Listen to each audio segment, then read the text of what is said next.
So sa kamay din, sa pamamagitan din ng kamay mga kapatid, tayo po ay nag-earn ng pera. Tama ba? Amen. Mga kapatid, kung walang kamay, paano makakapaglinis? Sister Presi, no? Yes. Kapag walang kamay, ano pa ba ang pwede gawin? Paano ka makakaligo? Hindi ka makakaklantabo.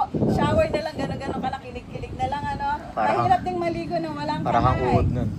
Baka dumami ang libag. No? Hindi Kasi walang makakuskus. magtatanggal, walang magkukuskus, mga kapatid. Glory to God. So sa ating pong buhay mga kapatid, masasabi natin na napakalaking bagay na merong kamay tayo, no? Glory to God. Kaya kailangan i-appreciate po natin yung kamay na meron po tayo ngayon. Dahil kompleto po tayo. Thank you, Lord. Glory to God.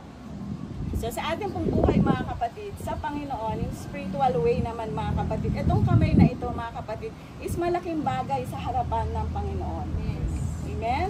Amen. Kapag tayo ay nagpupuri, napaka-useless, nakakanta ka lang na walang pagtaas ng kamay. Diba? Parang hindi kompleto siya mga kapatid. So ito po ay isang sign, spiritual sign, o spiritual prayer mga kapatid sa paningin ng Panginoon. Kapag ikaw ay nag-raise ng hand mga kapatid sa Panginoon. Glory to God. Kapag tayo ay nagtataas ng kamay mga kapatid, we offer everything to the Lord. Tama po ba? Mahirap magtaas ng kamay nang wala kang purpose mga kapatid. Glory to God. Kapag tayo ay nagtataas ng kamay mga kapatid, everything that we have, ibinibigay natin sa Diyos. Hindi lamang ang papuri, maging ang lahat ng pain na atin pong nararamdaman, ililift up natin sa Panginoon mga kapatid. Amen. Glory to God. Dahil, kasi alam natin na we are dependent to the Lord mga kapatid. Glory to God. Kasi kung ang isang tao ay hindi nagre-recognize sa kapangyarihan ng Panginoon, proud ka na sa sarili mo mga kapatid. Glory to God. Parang binabaliwala po natin po ang ating pong Panginoon. Pero ang sabi ng Panginoon mga kapatid sa 1 Timothy 2 verse 8, yung binasa ko po kanina, glory to God, specifically sinabi po doon na dapat ang ating mga kamay ay banal. Holy hands mga kapatid. Dapat po ay banal mga kapatid. Pag sinabing banal or holy, consecrated mga kapatid, dapat ikaw ay dedicated itong kamay sa Panginoon. Dapat po ba dapat sa church lang po ba dapat holy or banal ang ating pong mga kamay? Kundi sa lahat ng dako mga kapatid, saan man tayo pumunta, dapat po ang ating pong mga kamay ay magiging kalakasan natin, magiging kalakasan ng ating pong pamilya, magiging kalakasan ninuman mga kapatid, maging outside sa church po. Glory to God. If you lift your hands to God, what does God see? Halimbawa, itinaas po natin ang ating pong mga kamay sa Panginoon. Sa palagay po ninyo, ano po ba ang nakikita ng Diyos sa inyong mga kamay? Glory to God. Does God see a life that is dedicated? Amen? Dedicated po ba ang buhay na meron po tayo ngayon?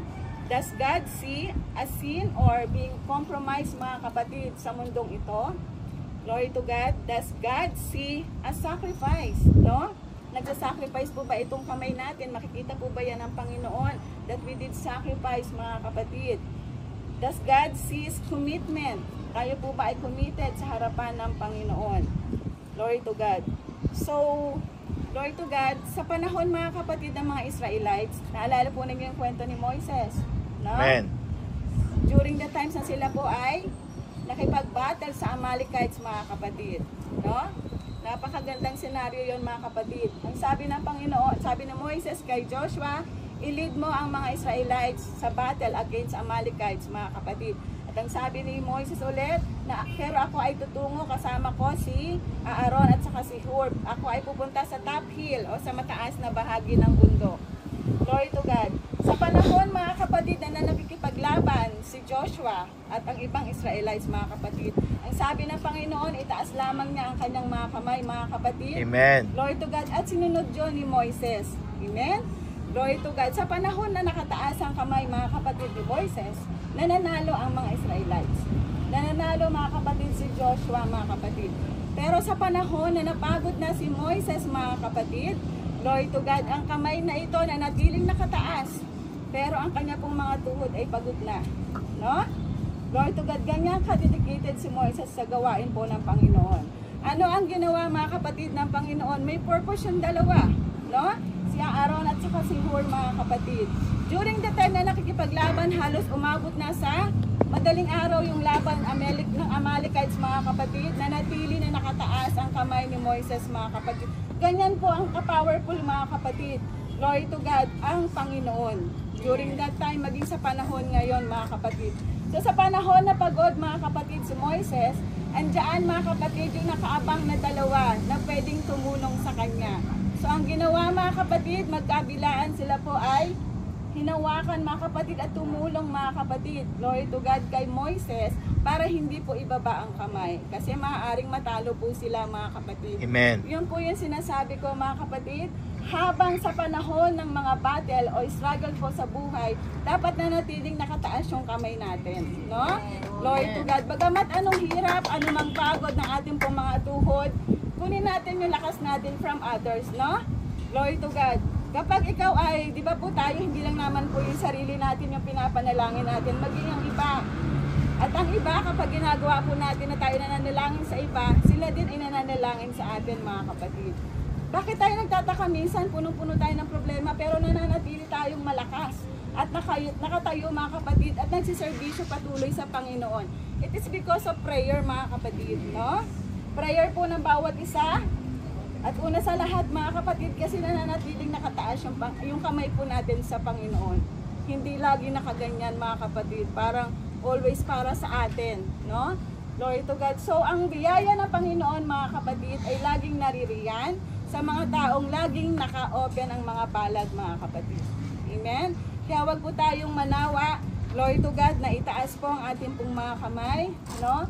Kahit tayo po ay nasa bahay, kahit tayo po, mga kapatid, ay nagkakasala sa Panginoon, repentance is the key, no? Amen. Repentance, always repent, mga kapatid. Patuloy tayo mag-pray, mga kapatid, sa Panginoon. Wag po tayong mahiya o yung guilty feelings, mga kapatid. Itulog natin yan sa Panginoon, mga kapatid. Glory to God. So let us always offer our hands, mga kapatid, widely sa harapan ng Panginoon, na meron pong as a holy instrument, mga kapatid, in our prayer, no? Kapag tayo po ay nananalangin, di ba? Madalas tayo ay nakataas ng kamay, minsan nakaganyan din, pero ang ating pong atensyon ay sa Panginoon. At itong kamay na ito, mga kapatid, ay nakakatulong din para sa iba, to reach out others, mga kapatid. Glory to God, kasi ang Panginoon, naging siya, selfless. Dapat, mga kapatid, tayo rin, kaya nga malawak ang nahahawakan ng kamay, mga kapatid. Dapat ganun din kalawak yung pag-ibig po natin sa iba.